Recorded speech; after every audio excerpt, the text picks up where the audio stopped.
nos asesinan por ser mujeres. A pesar de ser las mujeres la mitad de la población,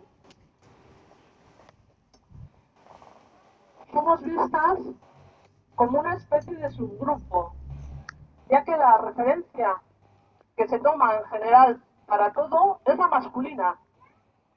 Se presenta, además, como si fuese neutra, como si el género masculino representara al femenino y al masculino. Es la generalización de lo masculino. Lo vemos claramente en el lenguaje. Si el lenguaje no nos nombra, no existimos. Pero mientras existamos, vamos a luchar para que el lenguaje nos nombre.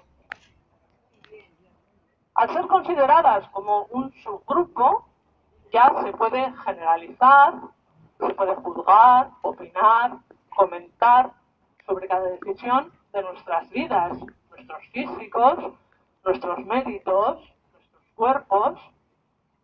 Somos personas a las que se debe guiar por dónde ir, advertir sobre qué miedos tener, señalar qué reclamos hacer, imponer qué tareas desempeñar, indicar cuándo hablar, etcétera, etcétera, etcétera. A las mujeres se nos acaba asesinando, sí. Esa es la manifestación última y más grave de la sociedad patriarcal en la que vivimos.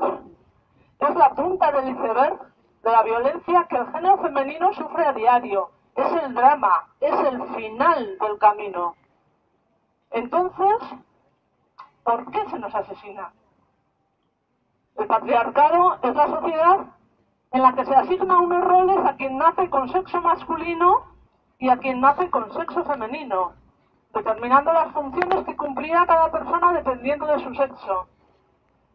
Esta segregación de la sociedad, que es binaria e invisibiliza el resto de identidades de género, además de ser sexista, otorgando funciones diferentes a las personas por su sexo biológico, también es machista, ya que las funciones otorgadas a los hombres son valoradas en la sociedad por encima de las otorgadas a las mujeres.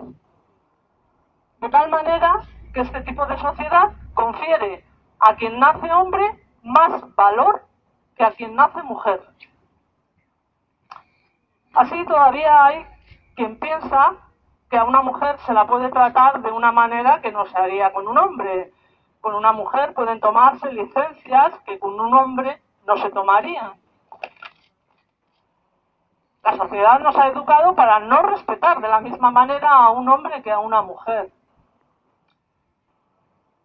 Se nos asesina por la misoginia interiorizada, por ese odio, ese desprecio, ese descrédito de lo femenino, por esa creencia de dominio de los hombres sobre las mujeres.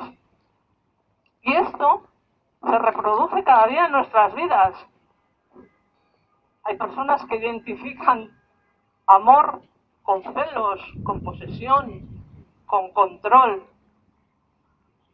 Pero qué imagen de normalidad tan caótica.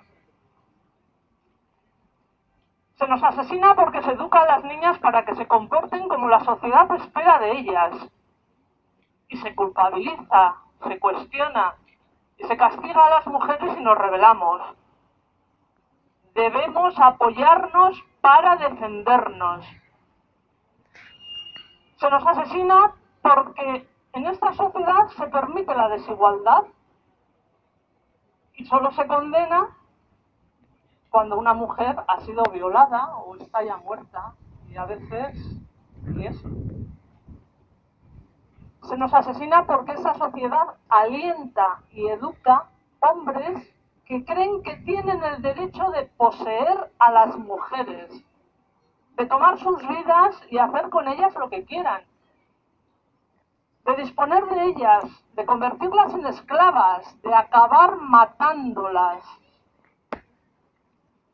La educación patriarcal hace que siga habiendo hombres que sienten que la vida y la libertad de las mujeres valen menos que las suyas. Por eso, mientras esto ocurre, es necesario que señalemos las causas y a los culpables. Son asesinos machistas, son feminicidios, son asesinatos. Y llamemos a las cosas por su nombre: complicidad del Estado, permisividad, colaboración de la sociedad y de la educación. Rechacemos y denunciemos la falsa ilusión de igualdad que existe en un Estado en el que son asesinadas más de 100 mujeres al año. Es vital que nos replanteemos la educación en el respeto y luchemos por conseguir una igualdad real de derechos que a día de hoy se nos sigue negando. Por todo ello, regeneración de la sociedad, guerra al patriarcado, lucha feminista de mujeres y hombres.